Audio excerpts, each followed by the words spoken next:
Diyanet şahıs analizi. Hocam arkadaşlarla Sela okumaya çalıştık. Dinleyip tavsiye verirseniz çok mutlu oluruz. Saygılar. Tabii ki. Şöyle söyleyeyim. Selalar çok güzel. Selalar çok özel. Hiç unutmuyorum. Daha önce de belki anlatmışımdır.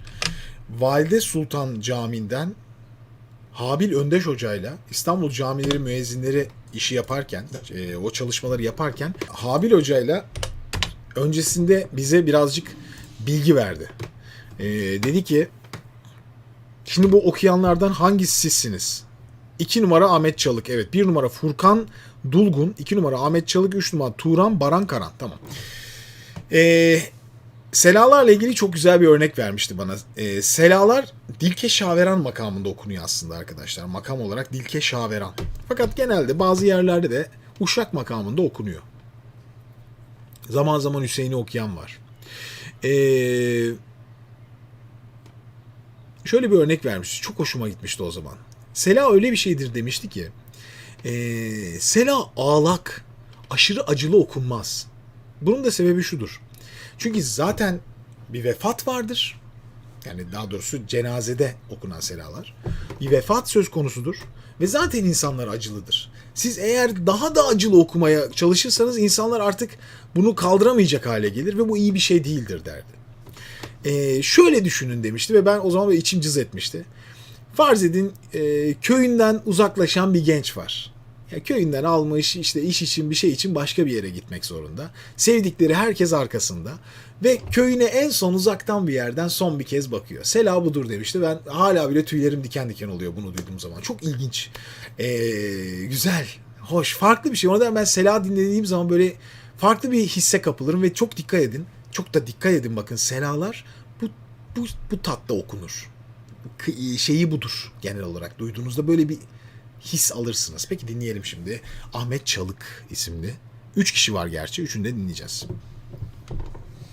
İlk okuyan Furkan Dulgun.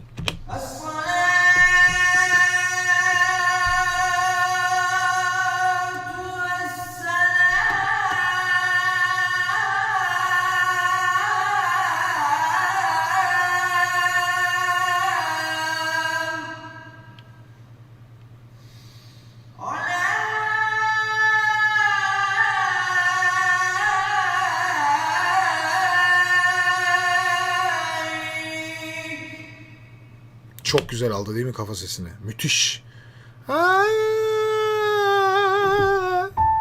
La'ya kadar gelen çok güzel bir renk. Gerçekten ilk okuyan arkadaşımızın sesi çok çok lezzetliymiş. Özellikle tiz sesi almasındaki temizlik nefis. Nefis. Tamamen doğru. Biraz geriye gitmesi kötü. Kusura bakmayın kestim ama anında söylemek istedim. Şu geriye gitmeyi biraz kesmesi lazım. Çünkü ses arkaya doğru gidiyor. O zaman içeri doğru kaçıyor. Devam etsin.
İki şeye bakacağım. Şimdi si karar. Başlangıç hangi karardı?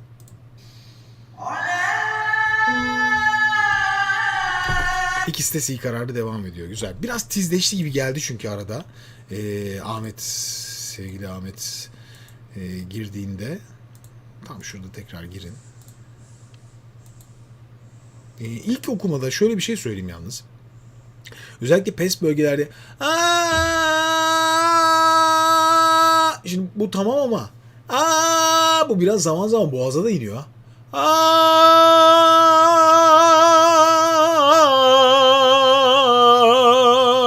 o nedenle geri gitme diyorum. Aa, oluyor. Arkaya kaçıyor gibi geliyor ses. Zaman zaman burada kullanılmaz değil. Her şey kullanılır ama dikkat et. Ondan sonra çünkü bir öksürdün. Baya böyle arka taraf rahatsız, tahriş etmiş olabilir bu fazla geri gitmelerden. Dikkat edin. Ama çok güzeldi o kafa bölgesine geçiş. Evet, şimdi bu nefes doğru bir nefes değil. Ahmet Çalık. Bak. Gördüğün gibi tamamen göğsüne nefes doldurdun.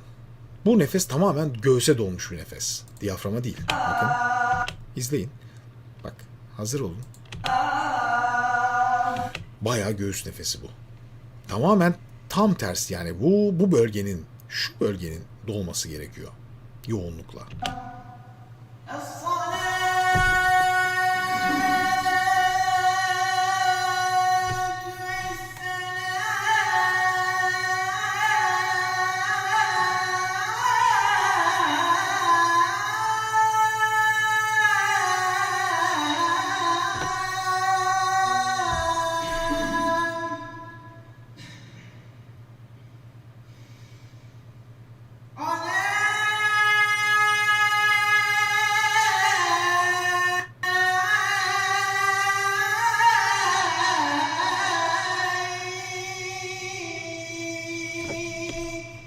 Şimdi bir şey diyeyim mi? Bu ses tam oturmadı ve gittikçe düşmeye başladı. Detone oldu. Yani aldığınız bu başlangıç sesi Si. La'ya gelerek başlıyor.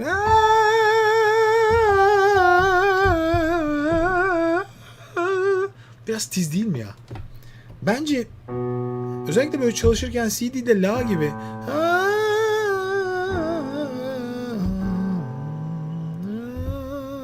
daha mı iyi olurdu? Yani biraz daha pes alsanız ne olurdu ki? Çünkü bu oturmamış. Oturmayınca da bu sefer zorlanma başlıyor. Bu zorlanmalarla devam ettiğiniz sürece sesinize zarar verirsiniz. Yani ses sınırlarınızın üstlerini zorluyorsunuz şu anda. Aşağı bas sesi.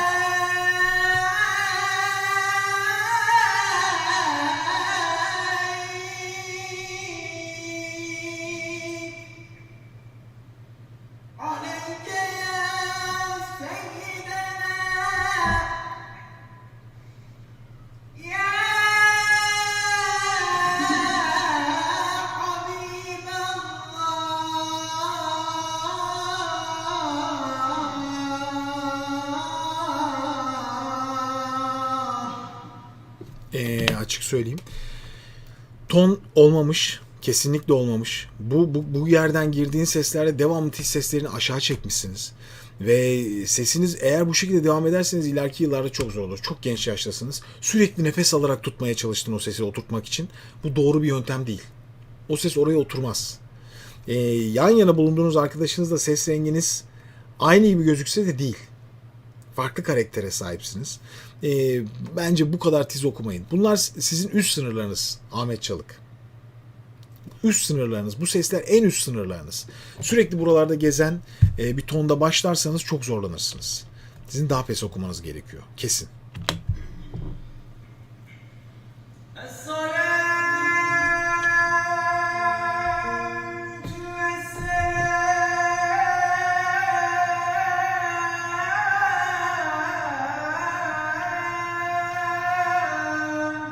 Şimdi başlarken 3. arkadaşımız Turan Baran Karan.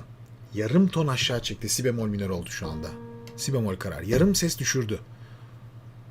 Daha iyi bir taktik bulmuş olabilir kendine yalnız bu yaptığı şeyle. Kendi sesini aldı.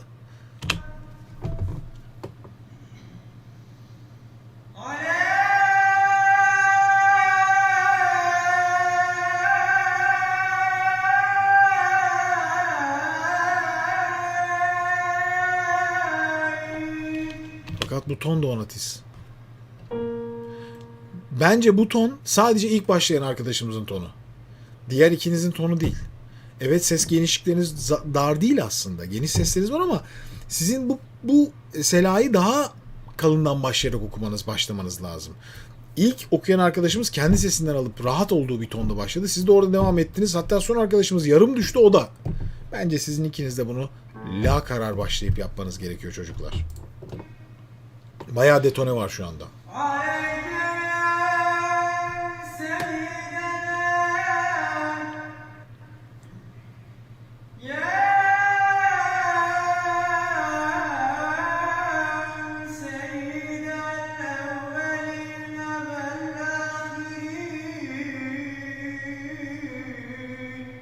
Şimdi ses renklerinizin üçünüzün ses renkleri gayet güzel. Ses renginizle alakalı hiç problem yok. Son okuyan arkadaşımızın da sesi çok yumuşak, güzel bir renk. Ahmet Çalık, senin de sesin güzel bir renk. Tatlı bir renk. İlk okuyan arkadaşımız da öyle. Efendim Özgün? Ahmet bir mesaj yazdı da. Hah, buyur. Bu kayıt 2 sene önceye ait. Şu anda makam ve ses eğitimi alıyoruz. Daha pesten okuyoruz. Artık hocamız elinizden Daha pesten okuyoruz dediğinize çok sevindim o zaman. Kendinizi kurtardınız şu anda. Harikasınız. Çünkü hakikaten doğru bir şey değilmiş. Ya bu zaten aslında Ahmet sadece seninle alakalı ve sizinle alakalı bir şey değil. Bu işe başlayan herkes, ister Sela okusun, ister başka bir dini görevle okuduğu bir bölüm olsun veya şarkı söylesin, fark etmez. Kendi ses sınırlarınızı iyi belirleyerek bu işe başlamazsanız, ya ben en incede nereye çıkıyorum, nereye yapıyorum demezseniz her zaman sıkıntı yaşarsınız ve herkes yaşar. Bu sizin için de aynı, başka arkadaşlarımız için de aynı. Güzel oldu aslında bu video. Çünkü hani 2 sene önceki bir video, şimdiki okumalarınız muhtemelen zaten değişmiştir. Ama güzel olan şu, üçünüzün de sesi gayet güzel, ses tonlarınız var. Çok dinlendirici, güzel ses renkleri. O nedenle iyi oldu. Farklı bir çalışma oldu bizim için de. Teşekkür ediyorum gönderdiğiniz için. Sizlere başarılar diliyorum. Peki.